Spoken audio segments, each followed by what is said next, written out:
Hi, this is Brian. Welcome back to the Optimal Living 101 Masterclass series.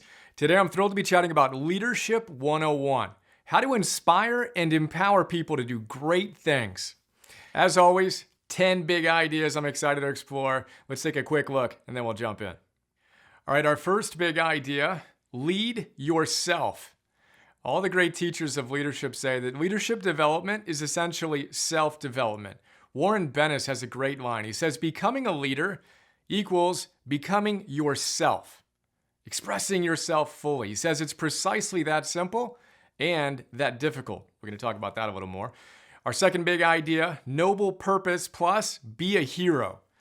It's not about you. It's about giving yourself fully to the world. We want to identify and live our noble purpose, and we want to be a hero. We're going to look at the Greek root of the word hero and why that matters and how we can be one today. The third big idea, chisel your foundation. Kouzes and Posner, two of the leading academic researchers on the science of leadership, tell us that credibility is the foundation of leadership. In a word, you need to have character. Did you know the word character comes from the Greek word for chisel? You need to chisel your foundation. Remove the flaws that are getting in the way of you expressing the best within yourself if you want to be worthy of being a leader. The fourth big idea, you need to have vision.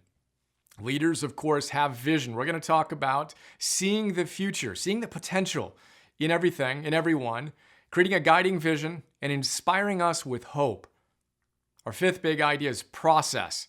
We're going to look at functional optimism, creating momentum, inviting Mr. Mo into the house, and victory. Process, process, process. Leaders are both visionary and practical. Our sixth big idea is to flip the switch. Robin Sharma in The Leader Who Had No Title tells us we need to flip the switch. What are we switching between? Between being a victim or a leader. You need to decide, which are you going to be, a victim or a leader? Are you going to complain and blame and make excuses? Or are you going to take 100% responsibility, extreme ownership style? That's what leaders do. Number 7, the neuroscience of breaking icons. There's a great book called Iconoclast, which is all about the neuroscience of being an iconoclast, which this author defines as, Gregory Burns defines as, doing something that other people said you couldn't do, was impossible. Well, if you take the iconoclast and rather than being a lone ranger, you make him a leader, you basically have a leader. So we're going to look at the neuroscience of being an iconoclast, being a leader. There are 3 facets we want to pay attention to. The 8th big idea, charisma plus charisma squared. We're going to look at some big ideas from the myths of charisma. Short story there is you can cultivate your charisma, and it's important.